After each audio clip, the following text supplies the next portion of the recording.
Tempo di festeggiare dopo la trasferta di Montichiari finalmente in casa qui al Tenni.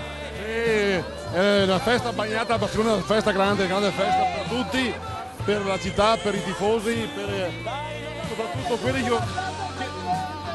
che non ci credevano.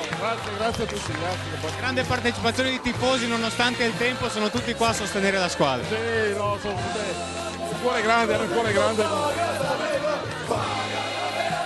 Adesso divento simpatico.